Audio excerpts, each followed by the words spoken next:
Bharat Pak border पर पाकिस्तान की ओर से आया ड्रोन 5 पैकेट हेरोइन फेंक गया। बरामद हुई 3.5 किलो हेरोइन की अंतर्राष्ट्रीय बाजार में कीमत करीब 17.5 करोड़ रुपए है। बीएसएफ तिलक रोड पर पुलिस ने सरहद से 3.5 किलो हेरोइन बरामद की है।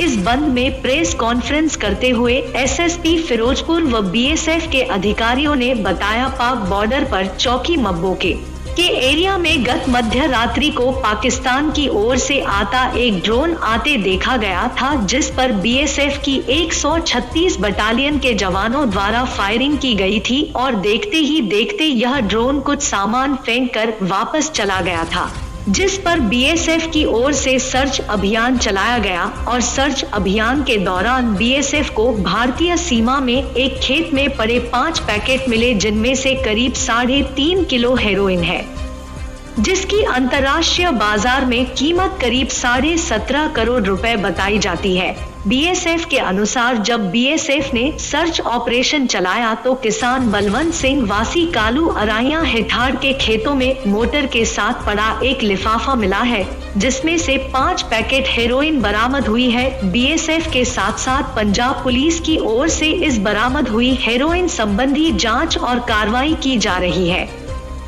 राजीव कुमार, फिरोजपुर ब्यूरो चीफ, जी भारत न्यूज।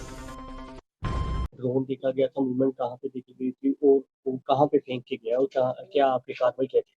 अच्छा, देखिए, अंतर्राष्ट्रीय सीमा क्षेत्र में बॉर्डर पिलर नंबर 198/4 और 198/5 के बीच में हमारे कार्मिक सीमा पे गश्ती कर रहे थे हमारे अधिकारी और जो उनके सबऑर्डिनेट ऑफिसर।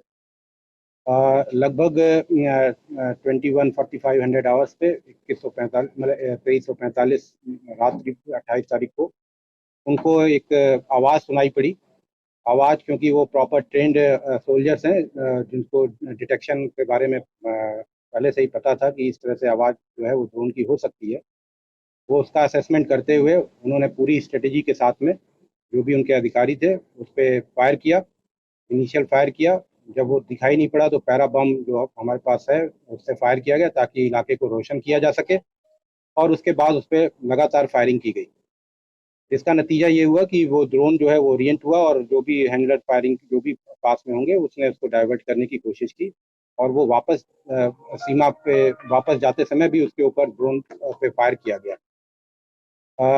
तुरंत ही उसकी सूचना जैसे ही ये घटना हुई मेरे द्वारा एसएसपी साहब को रात में ही दे दी गई और तुरंत विद इन नो टाइम जो भी क्यूआरटी अगल बगल की पेट्रोलिंग उस पूरे इलाके को घेराबंद कर लिया गया। रात्रि में क्योंकि चारों तरफ पानी का इलाका हुआ है, खेती का इलाका था, जगह जगह पिकेट्स लगा दी गई पुलिस के द्वारा भी और हमारे द्वारा भी। एसएचओ ममदूर मौके पे मौजूद थे, एसपी ऑपरेशंस मौके पे मौजूद थे और ये घटना फर्स्ट लाइट पे ये डिसाइड हुआ कि पूरे इलाके की गहन तलाशी की जाएगी। उस तलाशी के दौरान में डॉग स्क्वाड का इस्तेमाल किया गया, हमारे द्वारा ड्रोन से भी इलाके की रैकी कराई गई। साथ ही साथ समय समय पे हम फार्मर्स की भी मीटिंग लेते हैं, उनको भी इस बारे में अप्राइज करते हैं कि अगर किसी ने सुना हो, देखा हो तो उनके द्वारा भी सूचना एकत्र की जाए। ये सारी चीज़ें की गई और लगातार पार्टी बना के इलाके की सर्च की गई। जैसा मैंने बताया कि वो इलाका अप्रॉक्स 10 स्क्वायर किलोमीटर का इलाका था जिसको हमने टारगेट एरिया में लिया था और क्योंकि उसका मूवमेंट लगभग 90 सेकेंड तक ही था तो ये रिज्यूम किया जा रहा था कि ये लगभग 1 किलोमीटर के इलाके के अंदर में होना चाहिए और उसी को टारगेट करते हुए हमने पूरे इलाके की छानबीन की।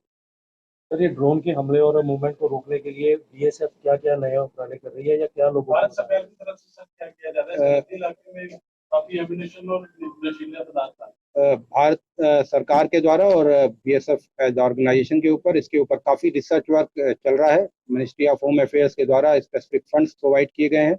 लगातार इसकी ट्रेनिंग अधिकारियों के द्वारा बाहर की एजेंसी जो डीआरडीओ हैं या एजेंसीज हैं उनके द्वारा लगातार इसकी ट्रेनिंग अधिकारियों के द्वारा बाहर की एजेंसी जो डीआरडीओ हैं या एजेंसीज हैं उनके द्वारा कराई जा रही है। कई जगह हमें नए इक्विपमेंट मिले हुए हैं। हमारे पास जो भी ड्रोन दिए गए हैं सर्विलांस पर्पस के लिए कि आगे आने वाले समय में ड्रोन के जैमर्स और डिटेक्शन गन्स की ट्रेनिंग हमारे यहाँ प्लान्ड है और इसको बहुत ही जल्दी इस इलाके में कार्यान्वित कर दी जाए। तो इसके बारे में सर आपने पाकिस्तानी रेंजर्स के साथ भी बात की है? यस, फायरिंग होने के बाद भी काउंटर पार्ट की तरफ से भी हरकत बढ़ी है। तो मेरे फर्स्ट लाइट में सबसे पहले हमारे फर्स्ट रिस्पॉन्ड के रूप में उनके साथ कोऑर्डिनेशन मीटिंग हुई है, फ्लैग मीटिंग, जिसमें उनको त्वरित सूचना दी गई ताकि वो भी अपने इलाके की छानबीन करके और सीमा पे अगर कोई उस साइड में भी है उनकी पकड़ कर सके। और साथ ही साथ स्ट्रांग प्रोटेस्ट जो है हमारी तरफ से लॉन्च कराया गया ताकि अगर इस तरह की गतिविधियां होंगी तो रिलेशन डेफिनेटली जो है वो और एक्टिव रखने पड़ेंगे। तो इस बारे में उन्होंने हमें विश्वास दिलाया कि वो और प्रोएक्टिव होकर अपने इलाके में सुरक्षा और तलाशी अभियान चलाएंगे।